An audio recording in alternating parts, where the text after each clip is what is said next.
Welcome back to Movies TV Mad. You can follow me on Twitter at Movies TV Mad. How do we make Superman relatable in a Superman film today? We live in a very jaded and cynical society. Now, in 1938, when Superman was launched, he was launched just prior to the Second World War.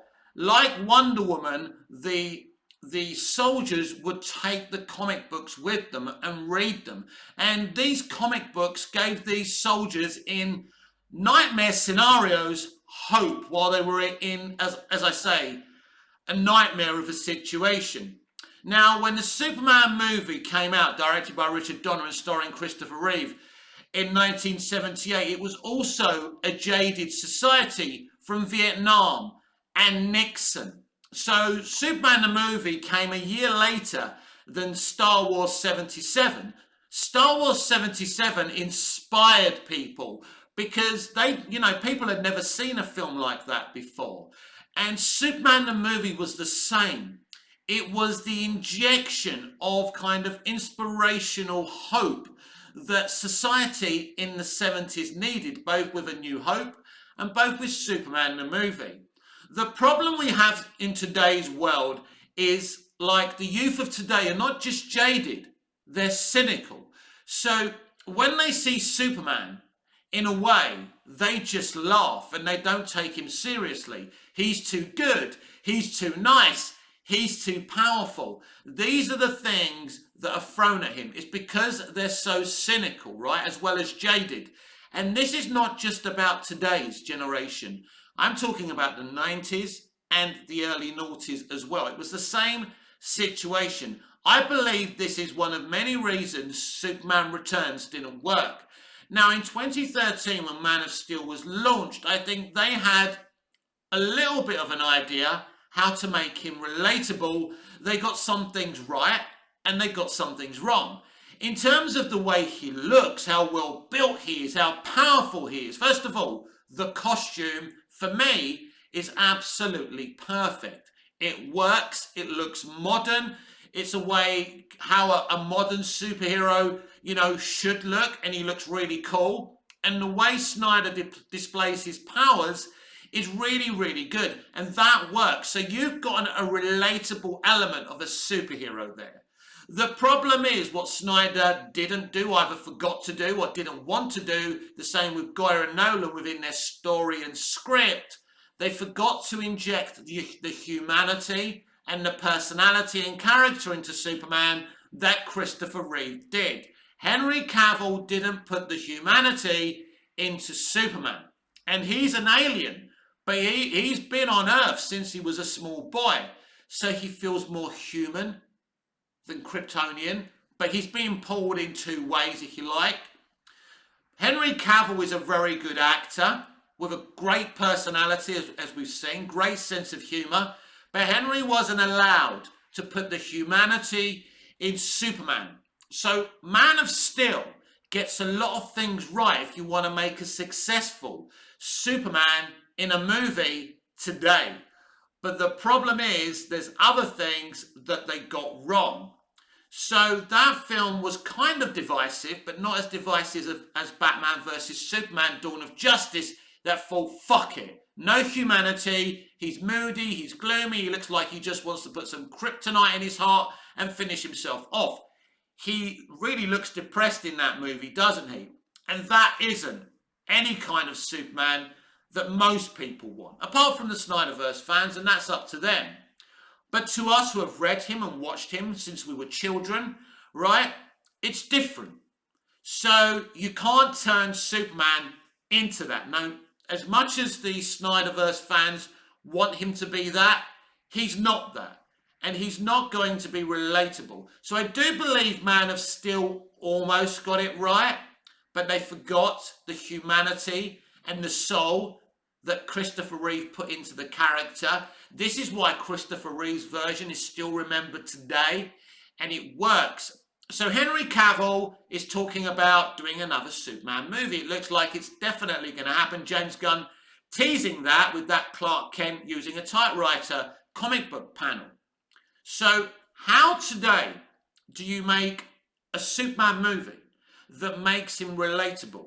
I think it's a big challenge, as I say, because the youth of today, they are cynical. They're very kind of jaded because of everything that's happened. They've got too much information on their hands. They know too much. They know too much about history. They know too much about what goes on in the film industry and this industry and that industry and politically. So when you present Superman to them, it's very difficult for them to find him relatable. So they launched the Marvel Cinematic Universe with Iron Man. Why did that work?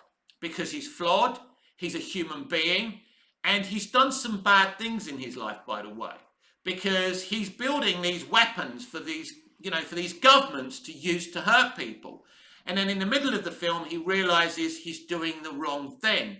So it's a very empathetic way of making you kind of, look at the character and say, yeah, I relate to that. I've done some bad things in my life, but he's realized it now, and he wants to use his abilities as a billionaire and a genius builder of weapons for the good of humanity and not for the bad of humanity anymore. That's why Iron Man is relatable. So Iron Man is the very opposite of who Superman is. And this is why Superman hasn't been gotten right in films since 78 Superman the movie, and mainly Superman 2. And I think Superman 3 is an okay, solid movie, not the disaster people say it is. But ironically, the most successful depiction of Superman in live action since Superman the movie is Smallville, where the character isn't wearing the costume. So what did Smallville get right that Superman Returns and Man of Steel and BVS got wrong? First of all, he's not in the costume. It's a pre-Superman story. So what they're forced to do here is, because they don't have the budget for him to use all his powers every week, they have to create human stories, human dynamics like Clark and Lex, Lex and Lionel, Chloe and Clark, Pete and Clark, it's amazing. And those character dynamics and those, character moments are as exciting as any superhero, superpowered Fortress of Solitude moment on the show. So the show was a double kind of edged sword.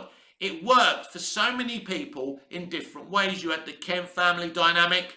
What they did in this story for a decade is humanize Clark Kent, which Man of Steel, Batman vs Superman, and Superman Returns didn't really do. And this is the elements that those films have got wrong and what Smallville got right. So the first thing they have to do to make Superman relatable in this next movie is look at him as a person. And once you look at him as a person, and not just a kind of symbol, right? Not a symbol, he's more than that. He's a person. Once you do that, as they did in Smallville, then you earn the right to make him Superman. Now, in a way, Snyder was looking to do the same thing, but in different ways. But the execution of it didn't work. So I think in Man of Steel, as I say, they kind of quarterly got it right. And they nearly got it right, but then they went through other avenues. Superman breaking somebody's neck isn't going to humanize him and make him relatable to the audience. But there were moments where he's really Superman in Man of Steel. For example, when he flies for the first time and he's getting a thrill out of that, and he's smiling and he saves the guy falling off the helicopter. This is who Superman is. In those elements, and to me that's more Nolan than Goya or Snyder. I think, Goya and Snyder are very more more making him more realistic and less human. But I think Nolan understands these elements of the character, because Nolan was the only one working on Man of Steel who looked up to Richard Donner and got what he got right. Because when you see Batman Begins, a lot of that film is inspired from Superman the movie, and it tells. And so there's elements of Man of Steel that get the character right. Now, I love Man of Steel as a whole. I love BVS as well. I have to say this every time, because people have misunderstandings when you kind of constructively criticize things. So you've got to look at what Man of Steel did right, take the soul and humanity at times they put into Superman and expand it to an entire movie. The beauty of this next Superman movie, because it's with a pre-existing Superman, no origin story, no time wasting. We can really spend time with this character as Clark Kent, Kal-El in the fortress, if they give him a fortress, or in the ship, or whatever, wherever he's going to be. And, you know, Kal-El, the last son of Krypton, Superman. So there's three entities here you can deal with, and you can humanize the character, and you can make him relatable. But it's a huge challenge. Do I think it's impossible to make a good, relatable Superman that brings home $1 billion? It's not impossible, but it's challenging in the world we live in, because I came from a different world. I saw Superman on network television, on a British television premiere. We had 3 channels at the time. I came from a very different time. So when I first saw Star Wars: A New Hope and Superman the movie, I'd never seen anything like it before. Now we're surrounded by films with, you know, stunning CGI. We're spoiled. Most of those films aren't great, but we're spoiled for choice today. So it's very difficult for a character like Superman to kind of make us giddy and for us to relate to him. But making him darker, making him Satan with heat vision, making him Batman isn't going to work. They've tried that. The trick to making Superman relatable is taking the humanity of him, and then the audience, even this jaded kind of cynical kind of generation today, can begin to look up to Superman like I did as a kid.